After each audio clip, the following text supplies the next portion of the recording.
विजयनगर में पिछले कई दिनों से तोड़फोड़ की घटनाएं बढ़ती जा रही थीं। राजा कृष्णदेव राय इन घटनाओं से काफी चिंतित हो उठे। उन्होंने मंत्रिपरिषद की बैठक बुलाई और इन घटनाओं को रोकने का उपाय पूछा। पड़ोसी दुश्मन देश के गुप्तचर ही यह काम कर रहे हैं। हमें उनसे नरमी से नहीं, सख्ती से निपटना चाहिए, सेनापति का सुझाव था। सीमा पर सैनिक बढ़ा दिए जाने चाहिए ताकि सीमा की सुरक्षा ठीक प्रकार से हो सके, मंत्री जी ने सुझाया। राजा कृष्णदेव राय ने अब तेनालीराम की ओर देखा। मेरे विचार में तो सबसे अच्छा यही होगा कि समूची सीमा पर एक मजबूत दीवार बना दी जाए और वहां हर समय सेना के सिपाही गश्त करें। तेनालीराम ने अपना सुझाव दिया। मंत्री जी के विरोध के बावजूद राजा कृष्णदेव राय ने तेनालीराम का ये सुझाव सहर्ष मान लिया।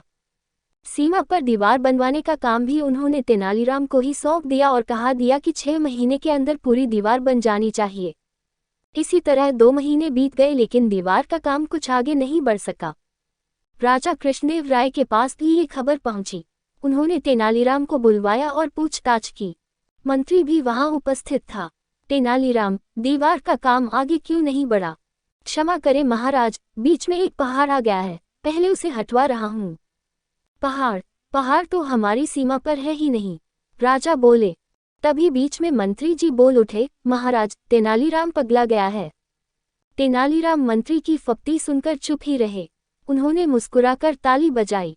ताली बजाते ही सैनिकों से घिरे 20 व्यक्ति राजा के सामने लाए गए। ये लोग कौन है? राजा कृष्णदेव राय ने तेनालीराम ने पूछा। पहाड़, तेनालीराम बोला, ये दुश्मन देश के घुसपैठिए हैं महाराज। दिन में जितनी दीवार बनती थी, रात में ये लोग उसे तोड़ डालते थे। बड़ी मुश्किल से ये लोग पकड़ में आए हैं। काफी तादाद में इनसे हथियार भी मिले हैं। पिछले 1 महीने में इनमें से आधे 5-5 बार पकड़े भी गए थे, मगर इसका कारण मंत्री जी बताएंगे। इन्हें दंड क्यों नहीं दिया गया? क्योंकि इन्हीं की सिफारिश पर इन लोगों को हर बार छोड़ा गया था, तेनालीराम ने कहा। ये सुनकर मंत्री के चेहरे पर हवाइयां उड़ने लगी। राजा कृष्णदेव राय सारी बात समझ गए। उन्होंने सीमा की चौकसी का सारा काम मंत्री से ले लिया और तेनालीराम को सौंप दिया।